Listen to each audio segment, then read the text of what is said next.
feast was prepared to celebrate power.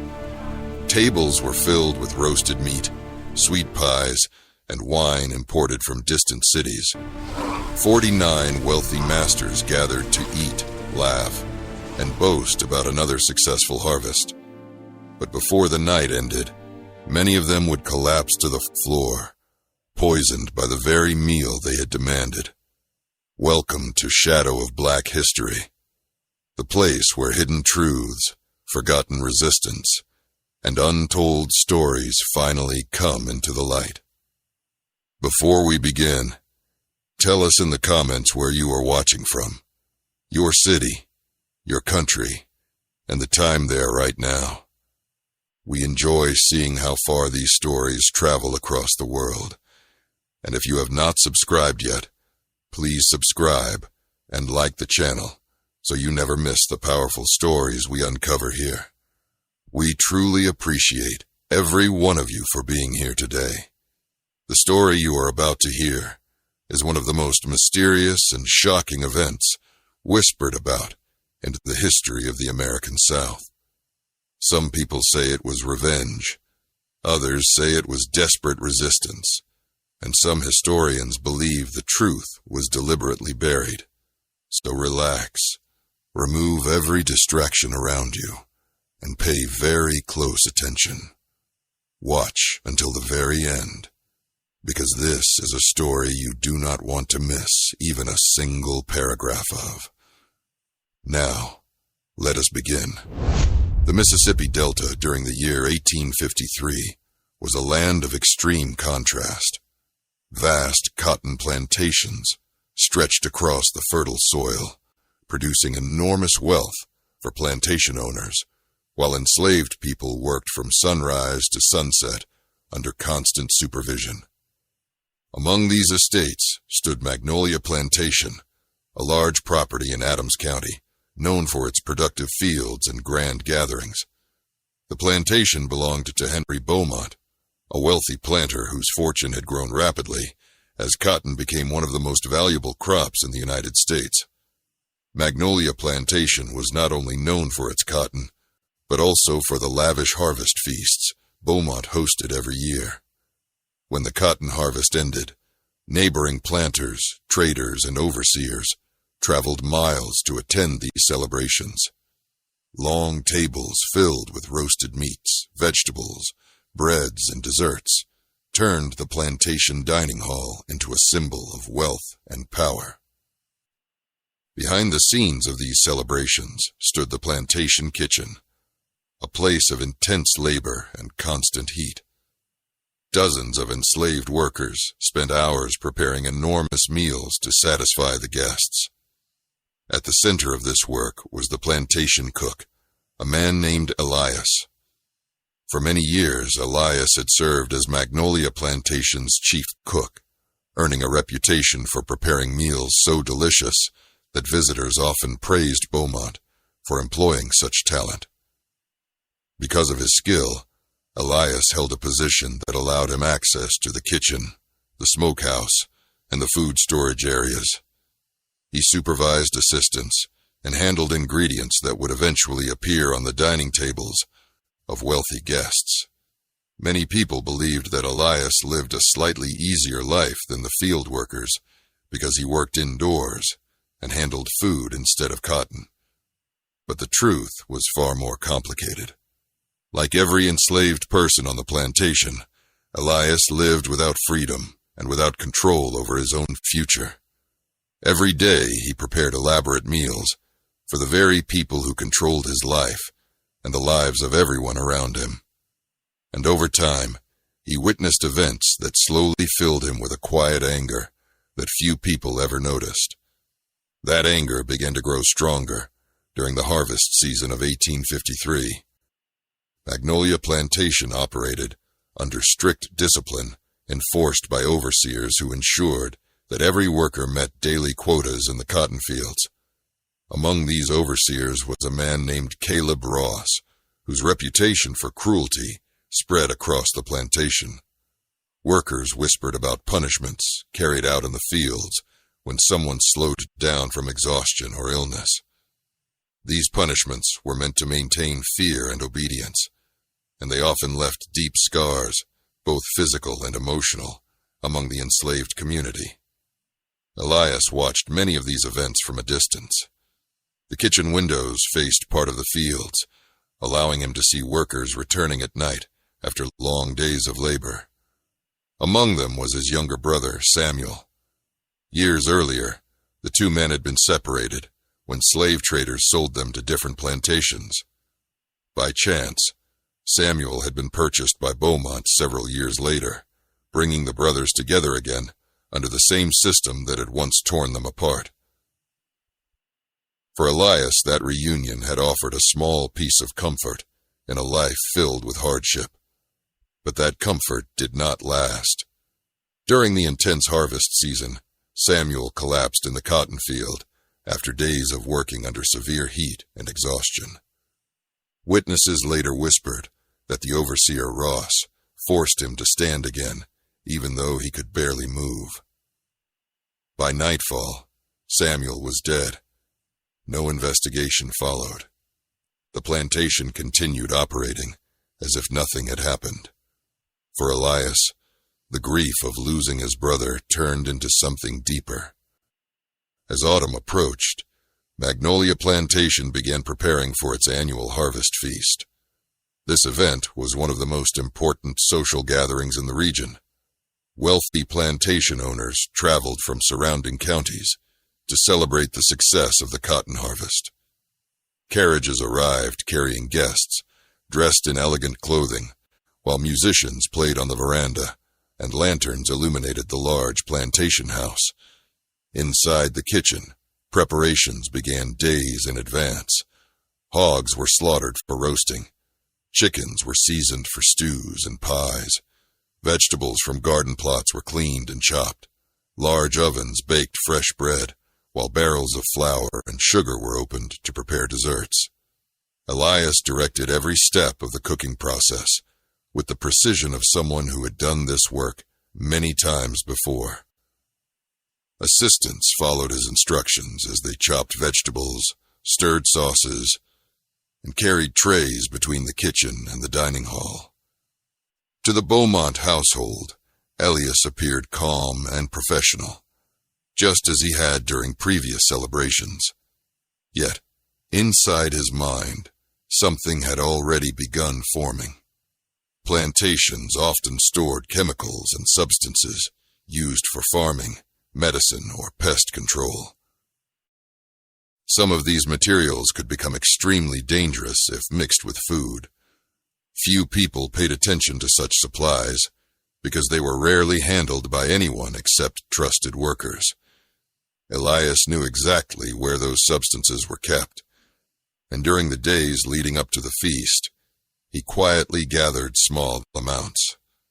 The harvest feast began on a cool evening, as lanterns cast warm light across Magnolia Plantation.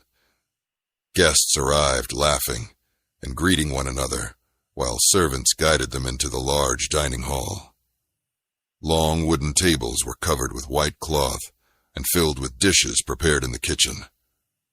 Roasted meats, vegetable stews, cornbread, pies, and wine created a display meant to impress every visitor in the room. The guests spoke loudly about cotton prices and land purchases, while praising Beaumont for hosting another successful celebration. Music drifted from the veranda as the first plates of food were served. In the kitchen, Elias supervised the final dishes before they were carried into the dining hall. Witnesses later described him as calm and focused throughout the evening. He tasted sauces, arranged platters, and ensured that each course reached the table on time. No one noticed anything unusual as the meal began. But sometime after the first courses were served, several guests complained that one dish tasted strangely bitter. At first, no one thought much about it. Large meals sometimes included dishes that varied in flavor. But soon, something far more alarming began happening. Guests who had been laughing and drinking moments earlier began feeling dizzy. Some clutched their stomachs, while others complained about sudden weakness. A few men tried to stand but collapsed beside their chairs. Confusion spread through the dining hall as servants rushed between tables, trying to understand what was happening. Within an hour, the feast had turned into chaos. Dozens of guests became violently ill. Some struggled to breathe, while others lost consciousness entirely. Panic filled the room as the celebration transformed into a scene of fear and confusion.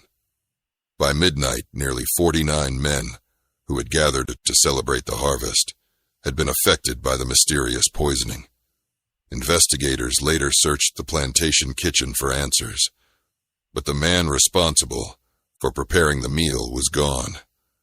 Elias had disappeared during the confusion of that night. No official record ever confirmed where he went or how he escaped Magnolia Plantation. Some stories claimed he fled north through secret networks that helped enslaved people escape. Others believed members of the enslaved community hid him long enough for him to disappear into the swamps, beyond the reach of slave catchers. The truth of his escape may never be fully known, but the story of the Magnolia Plantation feast continued to circulate in whispers across Mississippi for decades. To some people, it became a symbol of revenge. To others, it represented resistance against a brutal system that denied freedom and dignity. And even today, historians still debate what truly happened that night in the year 1853, because sometimes the most powerful stories in history are the ones that powerful people tried the hardest to bury. News of the Magnolia Plantation disaster spread across Mississippi with incredible speed. By the next morning, nearby plantations had already heard rumors that something terrible had happened during Henry Beaumont's harvest feast. Riders carried messages to neighboring estates describing how dozens of wealthy guests had suddenly collapsed during dinner. Some stories exaggerated the numbers, while others claimed that the entire gathering had been poisoned. In an era when news often traveled through word of mouth before reaching newspapers, the story grew more dramatic with every retelling. By the time the first written reports appeared in local towns, the event had already become one of the most shocking plantation stories people had heard in years. Doctors from nearby communities were summoned quickly to treat the victims who had survived the night. Many of the affected men suffered from violent stomach illness and weakness that lasted several days. A few never recovered. Their deaths caused anger among the powerful plantation owners who had attended the feast. They demanded answers and blamed Beaumont for allowing such a disaster to occur on his property.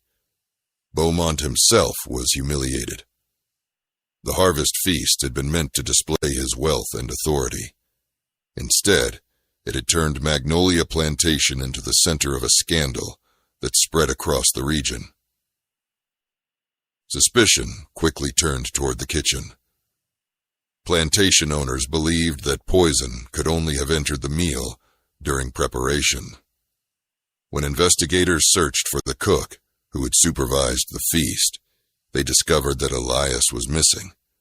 His small living quarters near the kitchen were empty. No one could say exactly when he had left or who had seen him last.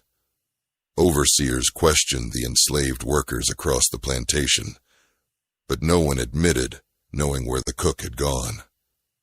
Some workers claimed they believed Elias had been in the kitchen until late in the evening.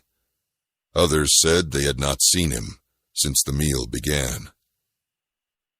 The absence of the cook only deepened the mystery. Plantation owners concluded that Elias must have been responsible for poisoning the feast. Yet the question that remained unanswered was how he had escaped so quickly after the chaos began. Magnolia Plantation was heavily watched, especially during large gatherings when many guests and valuable items were present. For a single man to disappear without leaving a clear trail seemed almost impossible. Within the enslaved community of Magnolia Plantation, the story carried a very different meaning. Workers whispered quietly among themselves about the events of the feast. Some believed Elias had finally taken revenge for the suffering he had witnessed for years. Others spoke about Samuel, the brother who had died in the fields only weeks earlier. Many people remembered how devastated Elias had appeared after Samuel's death. To them, the poisoning seemed like an act born from grief and anger rather than simple cruelty. Yet no one spoke openly about these thoughts in front of the overseers. Punishments for suspected rebellion were severe, and plantation authorities often responded harshly to any hint of organized resistance. Because of this fear, the enslaved workers carefully guarded their words. If anyone knew the truth about Elias's plans, they kept that knowledge hidden. What many people did notice was that several workers quietly disappeared from Magnolia Plantation in the weeks following the feast. Some historians later suggested that these individuals may have helped Elias escape during the confusion of that night. In regions along the Mississippi River, small networks sometimes existed that secretly guided runaway slaves towards safer territories farther north. Though the larger Underground Railroad system was more active in northern states, southern escape routes occasionally connected to those networks through rivers, forests, and hidden communities. If Elias had received help from such networks, it might explain how he vanished so completely. Local newspapers eventually reported the story, though their accounts often reflected the perspectives of plantation owners rather than the enslaved community. Articles described the incident as a shocking crime committed to boss a runaway slave who had betrayed the trust of his master. Writers focused on the danger of allowing enslaved people access to kitchens and household duties. Some planters even began discussing stricter supervision for cooks and servants on their estates. Yet these newspaper reports left out many details. They rarely mentioned the brutal conditions in the cotton fields. They did not discuss Samuel's death or the reputation of the overseer Ross. The focus remained on the wealthy victims of the poisoning rather than the lives of the enslaved workers who lived under constant control. Because of this imbalance, much of the deeper story survived only through oral tradition. Former enslaved people who later gained freedom after the Civil War sometimes spoke about the Magnolia Plantation incident as an example of quiet resistance. The story became part of a larger collection of hidden acts carried out by people who had almost no legal power within the plantation system. These acts were rarely written in official records, yet they remained alive in memory and storytelling. As years passed, Magnolia Plantation attempted to distance itself from the disaster. Henry Beaumont reduced the scale of his harvest celebrations and avoided large gatherings that might remind guests of the poisoned feast. The overseer, Caleb Ross, eventually left the plantation, though records remain unclear about whether his departure was connected to the events of that year. The cook, Elias, was never captured. No confirmed sightings appeared in official documents after the night of the feast. Some historians believe he may have traveled north along the Mississippi River, eventually reaching territories where slavery had been outlawed. Others believe he joined hidden communities of escaped slaves who survived in remote forests and swamps beyond the reach of slave catchers. Without written records, the exact path of his escape remains uncertain. Yet the disappearance itself became one of the most powerful parts of the story. Today, the story of the Magnolia Plantation cook remains one of those mysterious episodes that sits between documented history and whispered memory. Historians continue debating how many people were truly poisoned during the feast, and whether every detail passed down through storytelling is accurate. What remains clear is that the incident reflected the deep tensions within the plantation system of the American South during the 1800s. For enslaved people, daily life involved constant labor, limited freedom, and the risk of punishment. Within that system, some individuals resisted quietly, while others looked for opportunities to escape. In rare cases, acts of resistance erupted in dramatic ways that forced plantation society to confront the instability hidden beneath its appearance of control. Whether Elias intended revenge, justice, or simply escape from a life of suffering may never be fully known. But the story of the Magnolia Plantation Feast continues to remind us of something important about history. Even in systems designed to control every movement and silence every voice, the human desire for freedom and dignity never disappears. And sometimes, the most powerful acts of resistance come from the places where those in power least expect them. That is why stories like this continue to be uncovered and shared here on Shadow of Black History, where forgotten voices and hidden truths are brought back into the light. As the years passed after the Magnolia Plantation Feast, the story slowly moved from public outrage into quiet legend. Wealthy plantation owners preferred not to discuss it openly because it revealed a vulnerability they rarely admitted. The idea that a single cook inside a plantation kitchen could bring powerful men to their knees frightened many of them. Plantations were built on the belief that strict control kept everything stable. Overseers watched the fields. Guards watched the gates. Rules governed nearly every movement of the enslaved population. Yet the events of that night in 1853 proved that even the most tightly controlled systems contained hidden cracks. Among enslaved communities across Mississippi and Louisiana, however, the story traveled differently. It moved quietly from person to person, often told in hushed voices late at night when overseers were far away. Older workers sometimes spoke about the cook who refused to accept the death of his brother without consequence. Younger listeners heard the story as a reminder that resistance could appear in many forms. Not every act of defiance involved open rebellion. Sometimes it appeared in small, careful decisions made far from the eyes of plantation masters. These stories rarely appeared in official documents because enslaved people were rarely given the chance to record their experiences. Much of their history survived through memory and oral storytelling passed down through generations. Because of this, historians today often rely on fragments of evidence combined with these traditions to understand what truly happened in places like Magnolia Plantation. By the time the American Civil War began in 1861, many plantations across the South were already struggling with growing unrest. Enslaved people escaped more frequently, and resistance within plantations became harder to control. Stories like the Magnolia Feast incident reminded plantation owners that the system they relied on contained constant tension beneath the surface.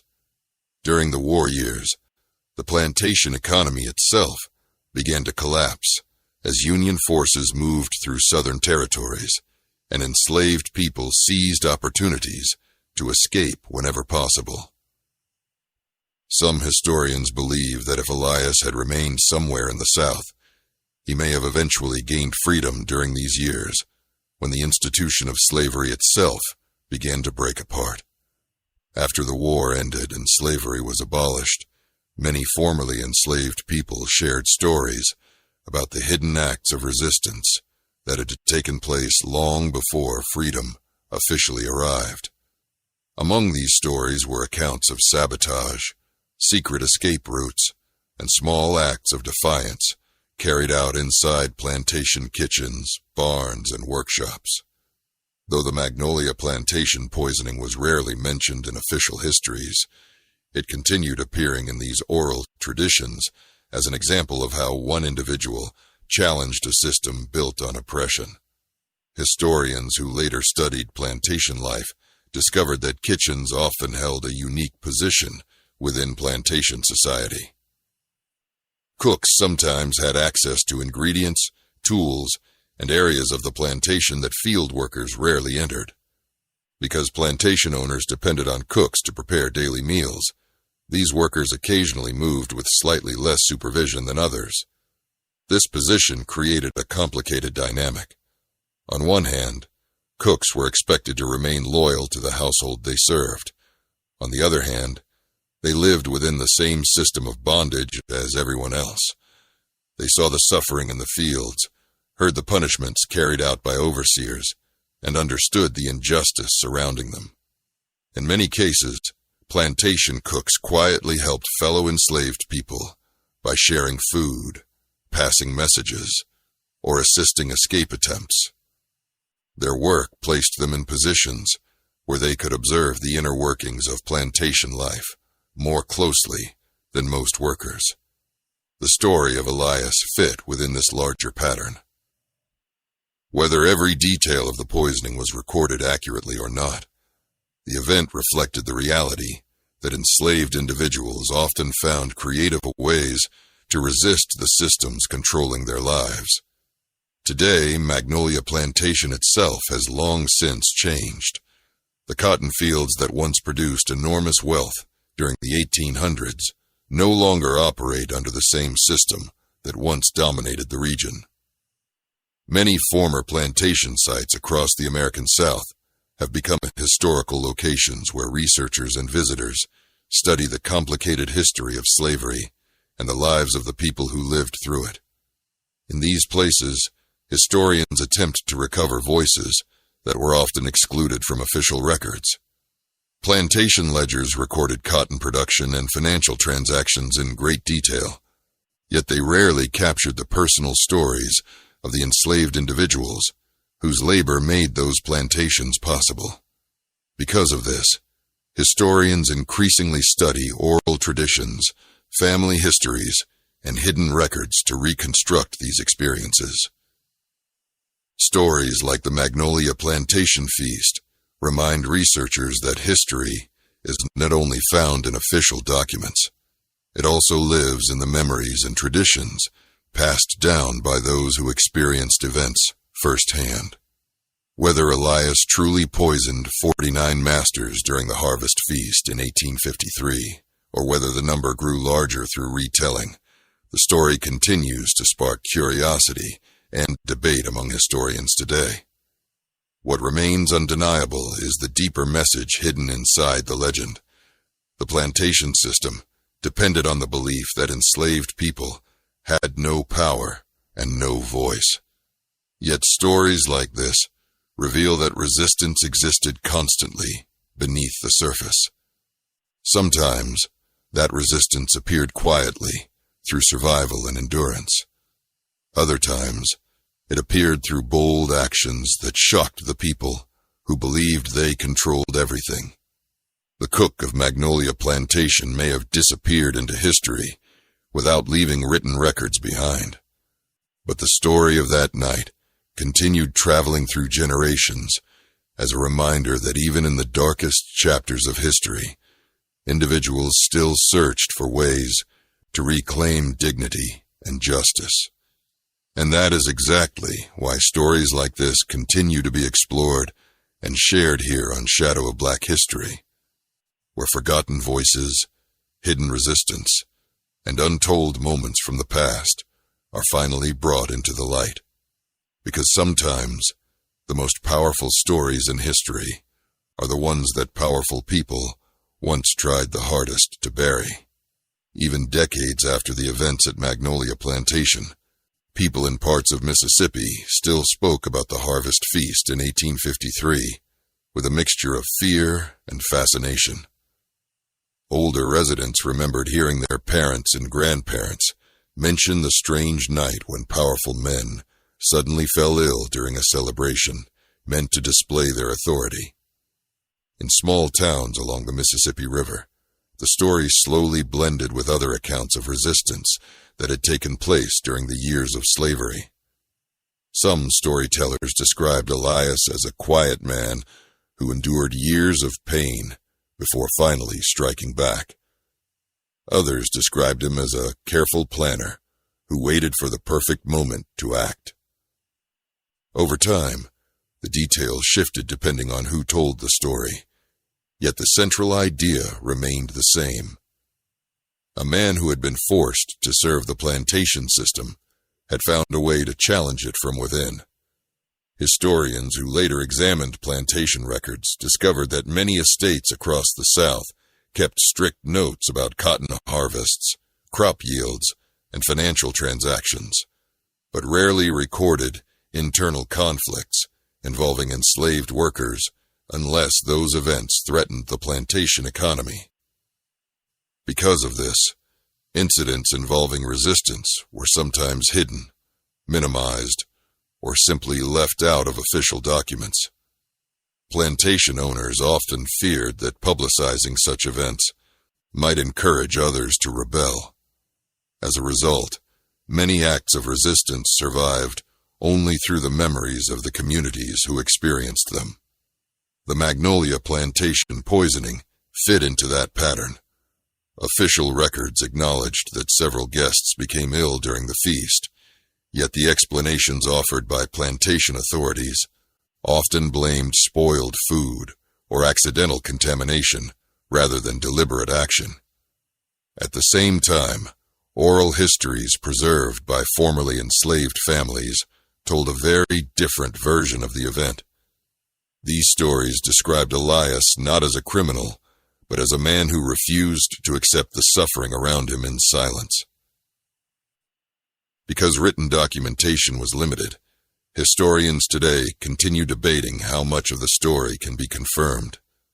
Yet, even with uncertainty surrounding the details, the event remains an important example of how hidden stories can survive beyond the official records created by those in power.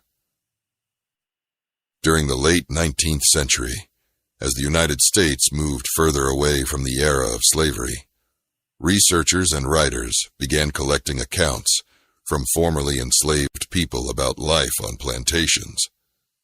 Many of these testimonies revealed that acts of resistance were far more common than earlier histories had suggested. Workers slowed production, secretly damaged tools, shared food with those who were hungry, and sometimes helped others escape. Within these testimonies, kitchens appeared frequently as places where quiet resistance could occur. Cooks sometimes passed messages between different parts of the plantation, warned workers about punishments planned by overseers, or helped hide supplies needed for escape. Their work required them to handle ingredients, tools, and resources that could be used in unexpected ways. Stories like the one from Magnolia Plantation highlighted the complicated role cooks played within plantation households. They were trusted to prepare meals for the very people who controlled the system of slavery, yet they remained part of the community, suffering under that system. This unique position meant they often saw both sides of plantation life more clearly than most. While many cooks chose to resist quietly in ways that avoided direct confrontation, the legend of Elias suggested that sometimes resistance could take a far more dramatic form. By the early 20th century, the Magnolia Plantation story had become something close to folklore in certain parts of Mississippi. Older residents told it as a warning about the dangers of cruelty and injustice. Others shared it as a reminder that enslaved people were not simply passive victims of history. They were individuals who constantly searched for ways to protect their dignity and fight against oppression. In some versions of the story, Elias successfully escaped north and lived the rest of his life in freedom. In others, he disappeared into the swamps of the Mississippi Delta, joining hidden communities where runaway slaves sometimes lived beyond the reach of plantation authorities.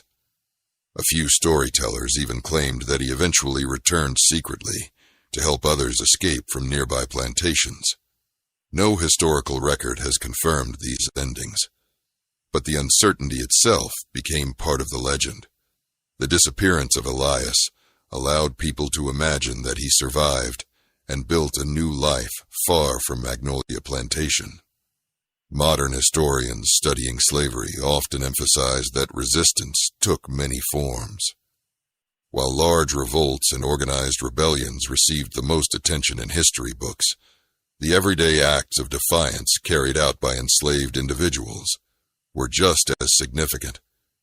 These acts disrupted the plantation system and reminded slaveholders that their control was never as complete as they believed. The Magnolia Plantation poisoning story represents one of those moments where hidden resistance briefly became visible. Whether every detail happened exactly as later stories described or not, the event forced plantation society to confront the possibility that those they believed powerless still possessed the ability to challenge authority. For scholars today, stories like this encourage deeper investigation into the lived experiences of enslaved people. They remind researchers that history must be studied from multiple perspectives, including those whose voices were often ignored in official documents. The legend of the Magnolia Plantation cook continues to raise important questions about memory, justice, and historical storytelling. Was Elias truly responsible for poisoning 49 masters during that harvest feast in 1853? Or did the story grow larger as it passed through generations of retelling? Did he escape successfully? Or did plantation authorities eventually capture him without leaving records behind? These questions may never be fully answered. Yet the story still carries meaning because it reflects the deeper truth that enslaved people constantly resisted the system that attempted to control their lives. Some resisted quietly through survival and solidarity. Others resisted through escape or sabotage, and occasionally someone resisted in a way that shook the confidence of those who believed they held absolute power. For the viewers of Shadow of Black History, stories like this serve an important purpose. They remind us that history is not only written in official documents or government archives, it also lives in the stories passed down through families and communities, especially those whose voices were often silenced.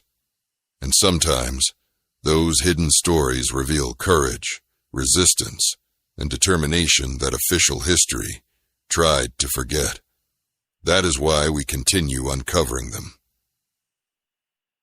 Because every forgotten story helps us understand the past more honestly and more completely. By the middle of the 20th century, researchers studying the history of slavery in the American South began paying closer attention to stories that had survived through oral tradition. Many historians realized that plantation records alone could never fully explain what life was like for the people who lived and worked under slavery. Ledgers recorded cotton harvests and financial profits, yet they rarely recorded the emotions, fears, and quiet acts of courage that shaped daily life for enslaved communities. Because of this gap, scholars began interviewing families whose ancestors had lived on plantations like Magnolia. During these interviews, stories similar to the Magnolia Plantation poisoning appeared again and again. Different families remembered different details, but the core of the story remained consistent. A cook, angered by cruelty on the plantation, had used his position in the kitchen to strike back during a harvest feast attended by wealthy masters. The fact that this version of events appeared in multiple oral histories suggested that the story had deep roots within the local memory of the region. For historians, such patterns were important. Oral traditions often changed over time, yet when multiple sources preserved the same basic event, it suggested that something significant had indeed occurred. Even if the exact number of victims or the specific ingredients involved could not be confirmed, the memory of the incident itself continued to survive. This persistence showed that the Magnolia Plantation story had become more than just a rumor. It had become part of the historical memory of resistance. In recent years, historians examining plantation life have also explored how acts of resistance were often hidden in places where slaveholders least expected them. Kitchens, workshops, barns, and gardens sometimes became quiet centers of planning and communication among enslaved workers. Because these areas were connected to daily work rather than open rebellion, overseers sometimes paid less attention to the conversations happening within them. Cooks in particular occupied an unusual position within plantation households. They prepared meals for the master's family and their guests, yet they remained deeply connected to the enslaved community around them. They heard conversations between plantation owners, learned about upcoming events, and sometimes gained access to supplies and tools unavailable to others. This position could create opportunities for resistance. Some cooks used their knowledge to help fellow workers escape. Others secretly saved food for those who were punished or unable to work. And in rare cases, as suggested by the Magnolia Plantation legend, a cook might use the kitchen itself as a place to challenge the plantation system directly.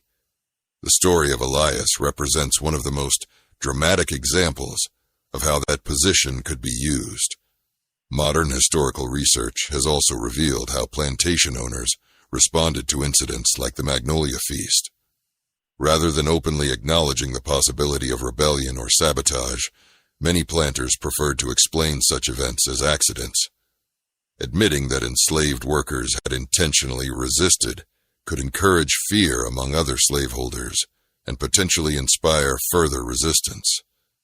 As a result, plantation records sometimes described sudden illnesses during large gatherings as food poisoning caused by spoiled meat or contaminated water.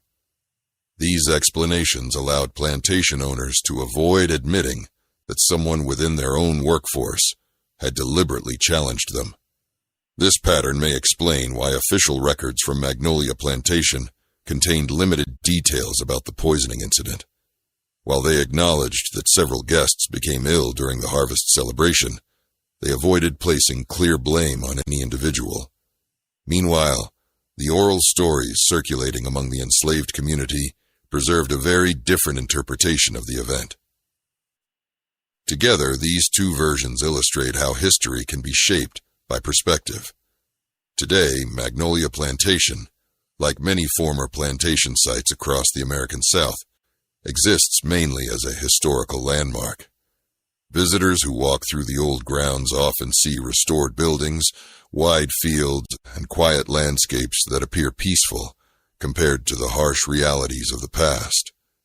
Yet beneath that peaceful appearance lies a complicated history filled with stories of labor, suffering, resilience, and resistance. The story of the cook who poisoned the harvest feast continues to appear in local folklore, academic discussions, and community storytelling. It reminds people that the plantation system was never as stable or controlled as it seemed from the outside. Beneath the surface, enslaved individuals constantly searched for ways to survive, protect one another, and challenge the system whenever opportunities appeared. For many descendants of enslaved communities, these stories carry deep meaning. They represent moments when individuals refused to accept injustice quietly, and instead found ways to resist, despite overwhelming odds. As we reflect on the legend of the Magnolia Plantation cook, one thing becomes clear. Whether every detail happened exactly as the story describes, or whether parts of it grew through generations of retelling, the message behind it remains powerful. History often focuses on kings, generals, and wealthy leaders, but many of the most important moments of courage come from ordinary people whose names rarely appear in the official records.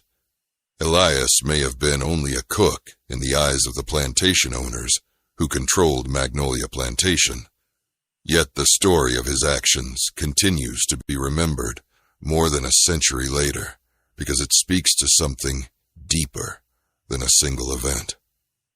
It speaks to the human desire for justice.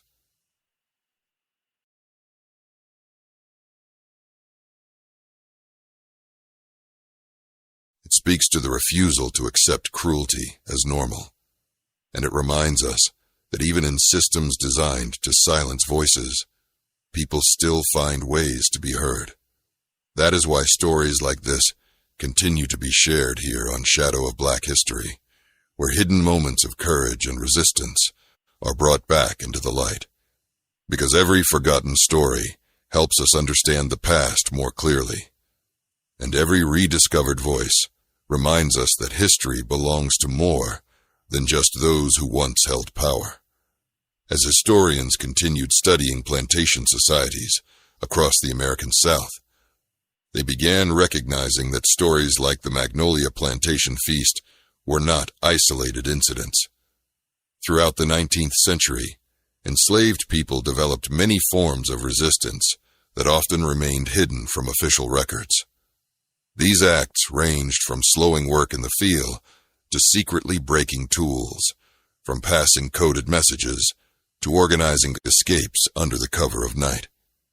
While these actions might appear small when viewed individually, together they created constant pressure within the plantation system. For plantation owners, maintaining control required strict discipline and constant surveillance. Overseers watched the fields. Guards monitored movement at night. Punishments were used to create fear and discourage rebellion. Yet even with these controls in place, enslaved communities continued to find ways to resist. The story of the Magnolia Plantation cook fits within this larger pattern of hidden resistance. If the accounts are accurate, Elias used the one space where he held responsibility and skill, the kitchen, to challenge the very system that demanded his obedience. In doing so, he transformed a celebration of wealth into a moment of vulnerability for the powerful men who believed they controlled everything around them. Whether his actions were planned over many weeks or decided in a single moment of grief may never be known. But the effect of that night echoed far beyond Magnolia Plantation. In the years following the Civil War and the abolition of slavery, former plantation lands across Mississippi entered a new and complicated era. Many freed people remained in the region as sharecroppers or farm laborers, working land that had once been controlled entirely by plantation owners. Although slavery had ended, the economic and social systems that followed often continued to create hardship for African American communities. Within these communities, however, stories of resistance during the slavery years continued to be passed down. These stories served not only as memories of the past, but also as sources of strength for future generations. They reminded people that their ancestors had never accepted injustice quietly. The Magnolia Plantation story became one of those remembered moments. Even though Elias himself vanished from the historical record, the idea that someone had challenged a powerful plantation gathering remained powerful in local storytelling.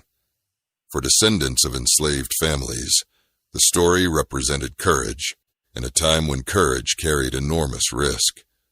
In modern historical research, scholars often emphasize the importance of examining multiple perspectives when studying the past. Plantation owners left behind written records that describe their businesses and daily operations, but the voices of the enslaved people who lived and worked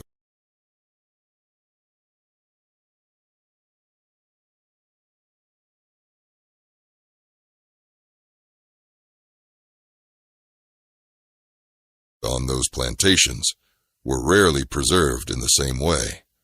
Because of this imbalance, historians today combine plantation records with oral histories, archaeological research, and family traditions to reconstruct the fuller picture of life during the slavery era.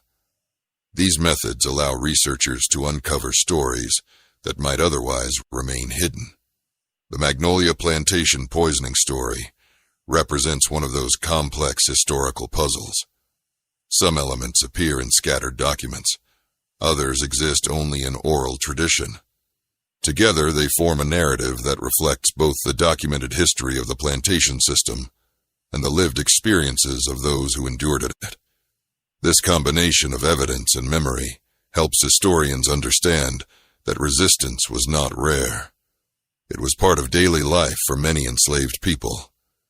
Today, when visitors study the history of plantations like Magnolia, they often encounter a deeper understanding of the past than earlier generations were taught. Museums and historical sites increasingly focus on telling the stories of enslaved individuals who lived and worked on those lands, rather than only the plantation owners who once controlled them. These efforts aim to recognize the humanity, resilience, and courage of people whose lives were shaped by one of the most difficult chapters in American history. Stories like the Magnolia Plantation Feast play an important role in this effort. They remind us that enslaved individuals were not simply victims of history. They were thinkers, planners, survivors, and in many cases, resistors. Even when official records ignored their actions, their stories continued to survive through memory. The mystery of Elias, the cook who vanished after the harvest feast of 1853, may never be fully solved. His path after that night remains hidden somewhere within the shadows of history. Did he escape north and build a new life under freedom? Did he find refuge in hidden communities deep within the Mississippi wilderness? Or did his story simply fade into the countless, unnamed journeys taken by those who fled slavery in search of safety? No surviving document gives a clear answer, yet the legend of his actions continues to carry meaning today. It reminds us that even in systems designed to crush hope and silence voices, courage could still appear in unexpected places. Sometimes, that courage took the form of escape. Sometimes, it took the form of quiet endurance. And sometimes it appeared in a moment that shocked an entire plantation gathering. That is why stories like the Magnolia Plantation Feast remain part of the hidden chapters of history explored here on Shadow of Black History. Because behind every official record lies another story waiting to be discovered. And sometimes, those hidden stories reveal the strength of people who refused to let injustice define their lives. By the late 20th century, historians had begun revisiting many plantation stories that earlier generations had dismissed as rumor or folklore. Scholars realized that traditional history had often ignored the voices of enslaved people, and instead focused mainly on the plantation owners who left behind written records. As researchers started examining oral histories, family narratives, and local legends, stories like the Magnolia Plantation poisoning began receiving renewed attention. Some historians traveled to communities in Mississippi, where descendants of enslaved families continued sharing stories passed down for generations. In several interviews conducted during the 1970s and 1980s, older residents recalled hearing about the mysterious harvest feast, where dozens of wealthy planters suddenly became ill. Although the names and numbers sometimes varied, the central story remained remarkably similar. A cook had prepared the meal. A tragedy had taken place in the cotton fields shortly before the feast, and after the poisoning the cook had vanished without a trace. For historians, these recurring elements suggested that the story likely originated from a real event, even if some details changed through retelling. Researchers also began examining plantation medicine records from the mid-19th century. These records occasionally documented sudden illnesses among plantation owners and guests during social gatherings. While many of these illnesses were attributed to spoiled food or contaminated water, some cases contained descriptions of symptoms that suggested poisoning. Unfortunately, many plantation medical records from the 1800s were incomplete or lost over time. Fires, floods, and the destruction caused by the Civil War erased large portions of historical documentation. As a result, confirming specific events from that era can be extremely difficult. Despite these challenges, historians studying the Magnolia Plantation story discovered references to an unusual incident involving multiple guests becoming ill during a harvest celebration in Adams County around the year 1853. Although the documents did not explicitly accuse a cook of poisoning the food, they did mention that several guests became seriously ill after the meal. This small piece of evidence helped support the possibility that the oral tradition preserved a memory of something that truly happened. Another important question historians explored was how Elias might have escaped after the feast. Plantation estates were often guarded carefully, especially during large gatherings when valuable property and important guests were present. Yet chaos can create opportunities. Witness accounts from similar plantation events suggest that when large groups of people suddenly became ill or panicked, attention shifted away from supervision of workers. Servants ran between rooms seeking help, doctors were summoned, and guests attempted to leave the estate quickly. During such confusion, a person familiar with the plantation layout could move quietly through back paths, storage areas, and wooded routes leading away from the main property. Plantations along the Mississippi River often bordered thick forests and marshlands. These areas sometimes served as hiding places for runaway slaves who knew how to survive off the land. If Elias reached those areas before organized search parties formed, he might have gained enough distance to disappear completely. The possibility that Elias escaped into a network of hidden communities is also supported by historical research into maroon settlements. Maroon communities were groups of escaped slaves who lived in remote regions such as swamps, forests, or mountains where slave catchers had difficulty reaching them. These communities existed in several parts of the American South during the slavery era. Some survived for years by hunting, fishing, farming small plots of land, and occasionally trading with nearby settlements. While there is no direct evidence that Elias joined such a community, the geography of Mississippi during the 1800s made it possible. Large swamp regions and dense forests provided natural cover that allowed runaway slaves to hide from capture. If Elias reached such a place,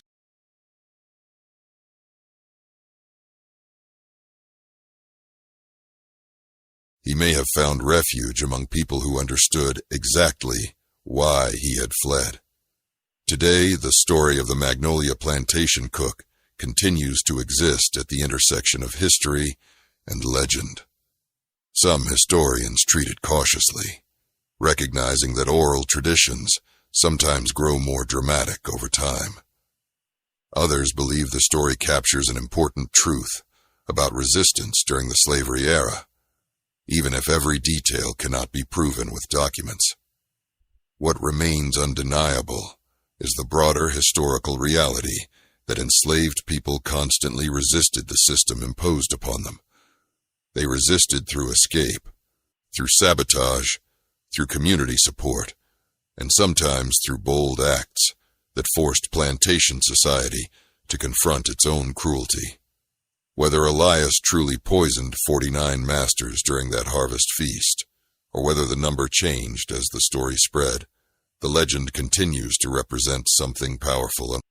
It represents a moment when someone who was expected to remain silent refused to accept injustice, and it reminds us that history is not only shaped by those who held power, but also by those who challenged it. That is why stories like this continue to be explored here on Shadow of Black History, where forgotten voices and hidden acts of courage are brought back into the light. Because sometimes, the stories that were almost erased from history are the ones that teach us the most about the past. As the study of African American history expanded in the late 20th and early 21st centuries, scholars began placing greater emphasis on uncovering the everyday experiences of enslaved people. Instead of focusing only on famous rebellions or well-known historical figures, researchers started examining the quieter forms of resistance that shaped daily life on plantations. These studies revealed that resistance was not always dramatic or violent. Often it appeared through small acts, carried out carefully over time. Stories like the Magnolia Plantation poisoning fit into this broader understanding of resistance. Even if the exact details of the event remain uncertain, the narrative reflects the real frustrations and grief experienced by countless enslaved individuals during the 19th century. Losing family members to harsh labor, witnessing punishments, and living under constant control created an environment where anger and sorrow could build quietly for years. For Elias, the death of his brother Samuel may have been the moment when quiet endurance turned into determination. Whether his actions were carefully planned or born from sudden grief, the story reflects the emotional reality faced by many enslaved families who endured loss without justice. This emotional dimension is often missing from plantation records, but appears clearly in oral histories. Modern historians also study how plantation systems depended heavily on the labor and skills of enslaved workers. Cooks, blacksmiths, carpenters, and field hands all played essential roles in maintaining the daily operations of large estates. Plantation owners relied on these skills, yet they often underestimated the intelligence and resourcefulness of the people providing that labor. The position of cook, in particular, required knowledge, trust, and responsibility. Preparing meals for large groups of guests meant managing ingredients, supervising assistants, and controlling the kitchen environment. A cook who understood herbs, spices, and cooking processes possessed knowledge that could be powerful if used in unexpected ways. The Magnolia Plantation story highlights how that knowledge could become a form of resistance. By using the very role assigned to him, Elias may have turned the plantation kitchen into a place where power briefly shifted away from the masters.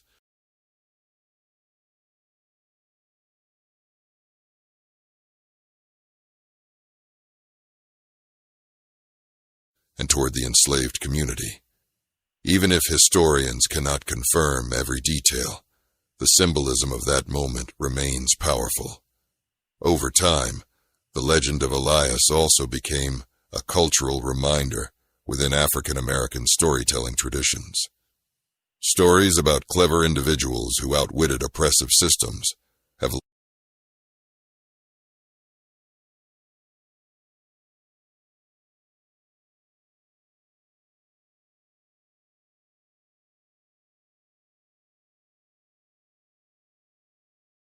long been part of folklore and oral history. These narratives often celebrate intelligence, courage, and the ability to challenge injustice even when the odds seem impossible. Within this tradition, the Magnolia Plantation cook became more than just a historical figure. He became a symbol of quiet strength and resistance. The story suggested that even someone forced to serve in the background of plantation life could still possess the ability to disrupt the system in unexpected ways. Folklore does not always aim to record events exactly as they happened. Instead, it often preserves the deeper truths that communities wish to remember about their past. In this case, the truth being preserved was that enslaved people were never powerless. They constantly searched for ways to assert their humanity and protect their dignity. That message continues to resonate across generations. Today, when historians, educators, and communities revisit stories like the Magnolia Plantation poisoning, they approach them with careful balance. Scholars analyze available evidence, compare different sources, and acknowledge where the historical record becomes uncertain. At the same time, they recognize that oral traditions carry valuable insight into experiences that official documents often ignored. The Magnolia story reminds us that history is not always a complete puzzle with every piece neatly in place. Sometimes, the past survives through fragments of memory, scattered documents, and the voices of communities determined not to forget what happened to their ancestors. By studying these fragments together, historians gain a more complex understanding of the past. They see not only the systems of power that shaped plantation society, but also the resistance and resilience that existed within those systems. More than a century and a half has passed since the harvest feast at Magnolia Plantation in the year 1853. The fields where cotton once grew under forced labor now exist in a very different world. Yet the stories from that time continue to shape how we understand history today. The legend of Elias, the cook who vanished after the poisoned feast, reminds us that courage sometimes appears in unexpected places. It may appear in the quiet decisions made by people who refuse to accept injustice. It may appear in the determination to protect family, honor, and dignity, even when the consequences are uncertain. Whether Elias escaped north, found refuge in hidden communities, or simply disappeared into the vast landscapes of the Mississippi Delta, his story continues to spark curiosity and reflection. And that is why stories like this are explored and remembered here on Shadow of Black History. Because behind every plantation ledger, every faded document, and every forgotten name lies another story waiting to be rediscovered. A story of resilience, a story of resistance, and a story of people who refused to let history silence their voices. In recent years, historians and educators have increasingly emphasized the importance of telling fuller, more honest stories about the era of slavery in the United States. For a long time, many historical narratives focused mainly on plantation owners, political leaders, and major national events, while the daily lives of enslaved people were discussed only briefly, or not at all. As new research methods developed, scholars began revisiting older stories and legends that had survived through oral tradition, including accounts like the Magnolia Plantation Feast. Researchers studying the region around Adams County discovered that many descendants of enslaved families still remembered fragments of the story. In interviews conducted during the late 20th century, some elders described hearing about a cook who had taken revenge after witnessing cruelty on the plantation. These memories had been passed from grandparents to grandchildren over many decades. Although the details varied slightly between families, the central idea remained consistent. Something dramatic had happened during a plantation celebration, and the cook involved had disappeared afterward. For historians, these recurring memories suggested that the event had left a lasting impression on the local community. Even when official documents failed to capture the full story, collective memory had preserved the significance of that night. Scholars also began examining the broader cultural meaning behind stories like this one. Folklore often develops around real events, but evolves over time to emphasize certain lessons or values important to the community telling the story. In African American oral traditions, stories of resistance frequently highlighted intelligence, bravery, and the ability to challenge injustice. Within that context, the Magnolia Plantation cook became a symbol of defiance against a brutal system.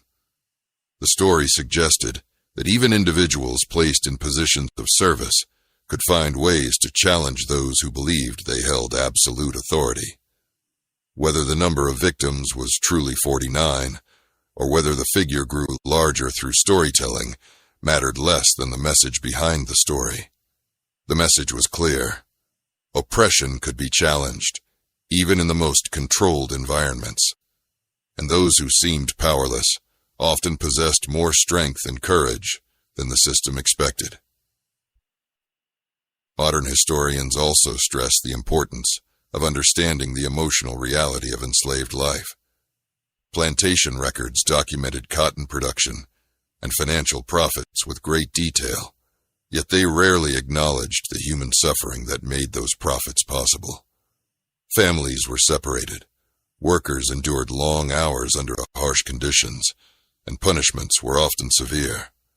Within this environment, grief and anger were constant companions for many enslaved people. The loss of family members, like the death of Samuel in the Magnolia story, represented more than personal tragedy. It represented the cruelty of a system that treated human lives as property. Acts of resistance sometimes emerged from these moments of grief. They reflected the determination of individuals who refused to allow injustice to continue without consequence. Even when those acts were dangerous, they represented a powerful assertion of dignity and humanity. The story of Elias captures that emotional reality in a way that official plantation records never could. Today, historical sites connected to plantations across the American South are working to tell these deeper stories. Many museums and heritage centers now include exhibits about the lives of enslaved workers, their communities, their resistance, and their resilience. Visitors are encouraged to understand that plantations were not simply grand estates, but places where thousands of people struggled for survival and freedom. In this broader context, stories like the Magnolia Plantation poisoning become valuable teaching tools. They encourage people to ask questions about how history is recorded and whose voices are included in historical narratives. They also remind us that history is rarely simple. Behind every event lie layers of human experience, memory, and interpretation. By examining these layers, we gain a richer understanding of the past. Chapter 45. The mystery surrounding Elias may never be fully solved. No final document reveals exactly where he went after that night in 1853. Yet the absence of that answer has allowed the story to live on through generations of retelling. Some imagine that he reached freedom in the North and built a quiet life far from Magnolia Plantation.